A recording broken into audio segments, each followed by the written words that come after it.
पिछले भाग में आपने देखा कि शादी के एक सप्ताह बड़ी शांति से बीत जाता है, जब परिवार में सभी लोग राहत की सांस ले ही रहे होते हैं कि एक बार फिर कमला डरावनी और असामान्य हरकतें करने लगती है।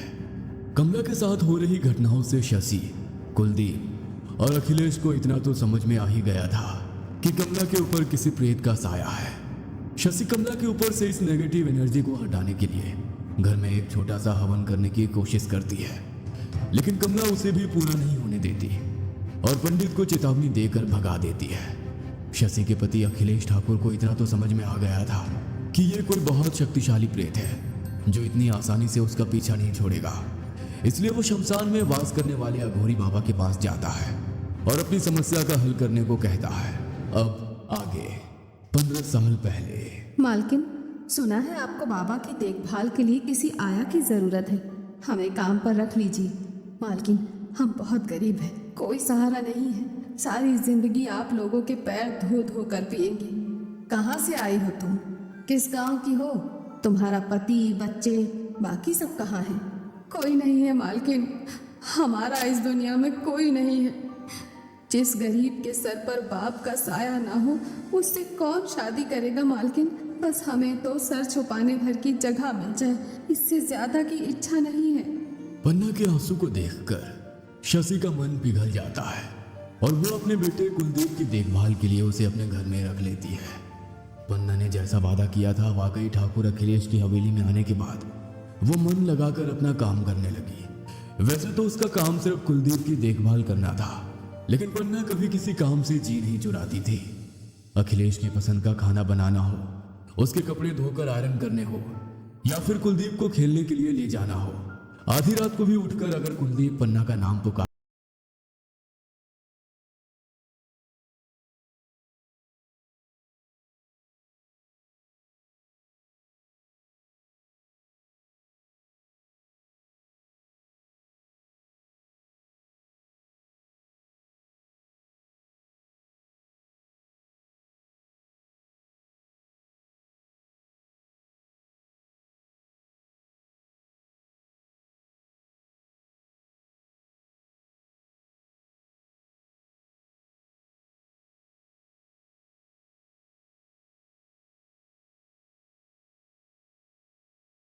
था।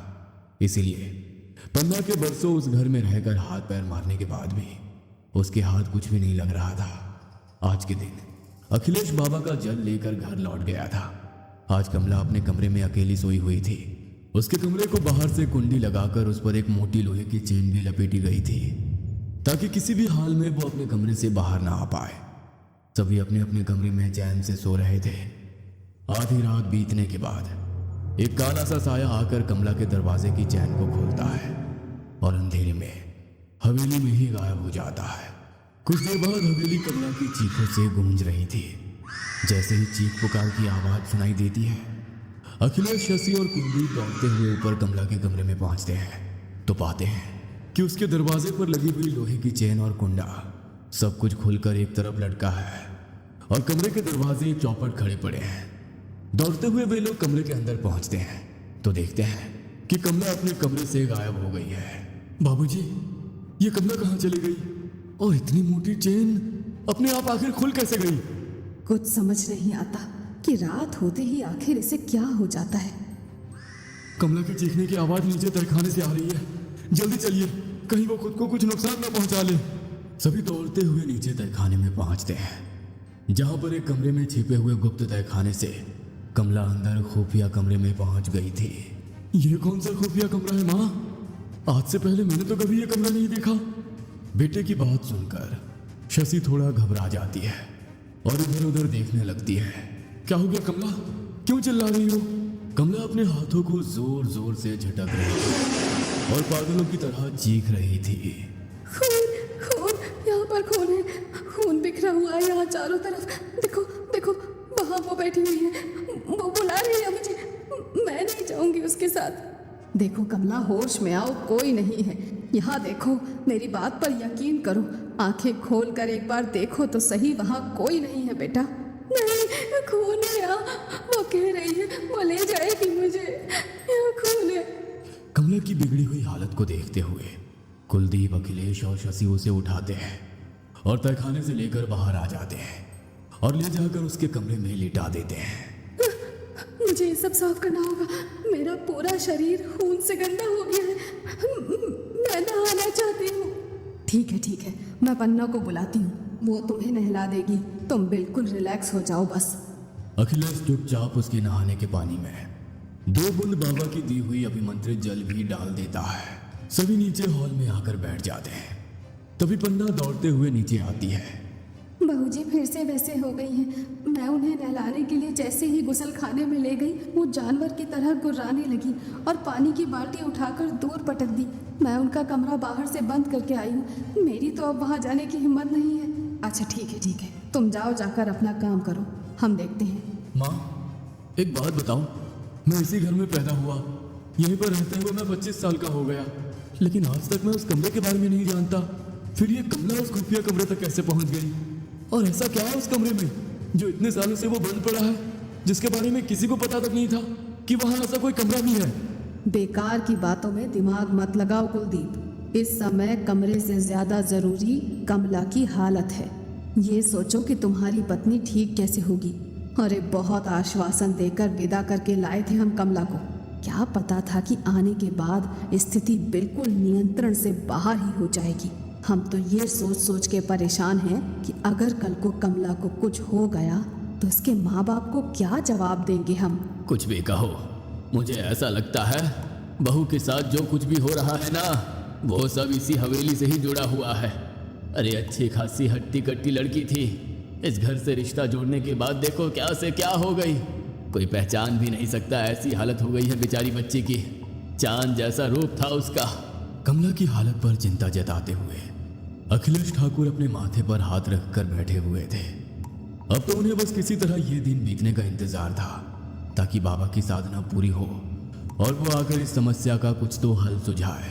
अगले दिन सुबह 4 बजे ही ठाकुर की हवेली पर अघोरी बाबा दस्तक देते हैं। कहाँ है वो बच्ची? क्या ये जो जोर जोर से दरवाजा पीटने की आवाज आ रही है, ये वही है? बाबा, वो ऊपर अपने कमरे में है। हमने दरवाजा बाहर से बंद किया हुआ है।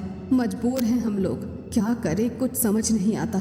जिस लड़की को इतने अरमानों से अपने घर दुल्हन बनाकर लाए थे, आज उसकी ऐसी दशा देखकर मन एक एक पल में 100 आंसू बहा रहा है। हम तो कहते हैं अगर ऊपर वाले को कष्ट देना था तो हमें देता। हमारी फूल सी बहू का जीवन शुरू होने से पहले ही क्यों बर्बाद कर दिया। थोड़ा धीरज रखिए। मैं अपनी तरफ से प्रयास करता हूँ ये पता लगाने का कि आखिर आपकी बहू के साथ ऐसा क्या हुआ है जो उसकी हालत ऐसी हो गई। आप एक बर्तन में अपने घर का जल भर कर लाइए।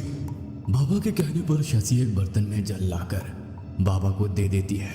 बाबा अपने साथ लाई हुई सामग्री को घर में बिछाते हैं और उसके बाद उस जल के ऊपर कुछ मंत्रों की क्रिया करने लगते हैं।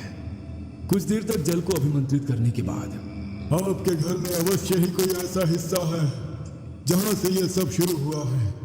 क्या आप जानते हैं वो कौन सी जगह है? ऐसी घटनाओं का केंद्र अवश्य ही होता है। नहीं बाबा, हमें इस बारे में कुछ नहीं पता। पहली बार तो जब बहू विदा होकर हमारे यहाँ आई तो वो आराम से अपने कमरे में सो रही थी और तभी पहली बार उसके साथ वो सब शुरू हुआ। ठीक है, आप मुझे उसके कमरे तक ले चलिए। बाबा वो जल लेकर कमला के कमरे की तरफ जाते हैं। वहां पहुंचकर नहीं, यह वो जगह नहीं है। ठीक है, आप ऐसा करिए, उन सभी जगहों को मुझे दिखाइए जहां जहां कमला के साथ कुछ भी अनहोनी हुई है। बाबा की बात सुनकर अचानक ही कुलदीप को कुछ याद आता है। हाँ बाबा, कल कमला अचानक से तहखाने में पहुंच गई थी और वहां जाकर जोर जोर से चिल्ला रही थी कि यहाँ पर चारों तरफ खून ही खून है। और सबसे अजीब बात तो यह है कि कमला तहखाने के जिस कमरे में पहुंची वो खुफिया कमरा था। उस कमरे के बारे में तो आज तक मैं भी नहीं जानता। फिर वो अचानक वहां कैसे पहुंच गई? जरूर उस कमरे का ताल्लुक इन घटनाओं से है। आप मुझे उस तहखाने तक ले चलिए। बाबा के कहने पर कुलदीप बाबा को उस तहखाने तक ले जाता है। वहां पहुंचकर बाबा वो जल का पात्र उस कमरे में रख देते हैं और मंत्र पढ़ने लगते हैं। देखते ही देखते पात्र में रखा हुआ जल जोर जोर से हिलने लगता है। मेरा शक बिल्कुल सही था। यही वो कमरा है जहां से इन सब चीजों की शुरुआत हुई है। इस कमरे में एक बहुत शक्तिशाली रूह का वास है। जल में हो रही हलचल बता रही है कि ये रूह कोई आम रूह नहीं है, ये एक शैतानी रूह है जो बहुत ताकतवर है। आमतौर पर यह जल इतना जोर जोर से हिलोर नहीं मारता जितना इस बर्तन में मार रहा है। आप सब लोग इस कमरे से बाहर चले जाएं। यहाँ रुकना आपके लिए ठीक नहीं है। बाबा सभी को लेकर उस तहखाने से बाहर आते हैं। यह कमरा आपकी हवेली में कब से है? आप कुछ तो जानते होंगे इस कमरे के बारे में, वरना इस तरह से इसे खुफिया रखने का कोई तो मतलब है ना। जरूर कुछ तो राज है इस कमरे के पीछे। बाबा, वैसे तो ये हवेली मेरे पुरखों के ज़माने की है। मेरे दादा के पिता ने यह हवेली बनवाई थी, लेकिन मेरा बचपन इसी हवेली में बीता है। मुझे अच्छी तरह याद है, पहले यहाँ ऐसा कोई खुफिया कमरा नहीं था। इस कमरे को छोटा करने के बाद ये खुफिया कमरा बनाया गया है। अब किसने किया और क्यों किया, यह तो मैं भी नहीं जानता। यदि आप कुछ जानती हैं तो बता दीजिए। वैसे मेरे पास तो सच पता करने के और भी तरीके हैं। मैं अपनी सिद्धियों से उस आत्मा से सारा सच पता लगा सकता हूँ, लेकिन ऐसा हो सकता है कि उसमें लंबा समय लग जाए और उतने समय में आपकी बहू को या आत्मा को नुकसान पहुंचा सकती है। जरूर आप लोग कुछ ना कुछ छुपा रहे हैं। अगर सच नहीं बताना चाहते हो तो ठीक है, लेकिन फिर आपकी बहू की जान बचाने की मेरी भी कोई जिम्मेदारी नहीं है। मैं अपनी तरफ से सिर्फ प्रयास कर सकता हूँ। आपने बताया था कि आपकी बहू के सुहाग के सामान के साथ भी कुछ छेड़छाड़ हुई थी। जी बाबा जी, हमारी बहू की सुहाग की चूड़ियों की जगह ना जाने कहां से काली चूड़ियां आ गई थी। क्या वो काली चूड़ियां अभी भी हैं आपके पास? अगर है तो लेकर आइए। बाबा की बात सुनकर शशि तेज कदमों से अपने कमरे में जाती है और वो काली चूड़ियां लेकर बाबा के सामने आ जाती है। लीजिए, बहू के हाथों से उतरवा कर ये चूड़ियाँ मैंने अपने पास रख ली थी। बाबा कुछ देर तक आंखें बंद करके कुछ मंत्र पढ़ते हैं और फिर हाथ में जल लेकर कुछ बूंदे उन चूड़ियों पर छिड़कते हैं तो चूड़ियों का रंग बदलने लगता है और फिर धीरे धीरे लाल हो जाता है। ये देखिए, ये चूड़ियां कभी काली नहीं थी। ये वही लाल चूड़ियां हैं जो आपने अपनी बहू के शगुन में रखवाई थी। किसी ने काला जादू किया है इनके ऊपर। आपके बहू के ऊपर तंत्र प्रयोग किया गया है।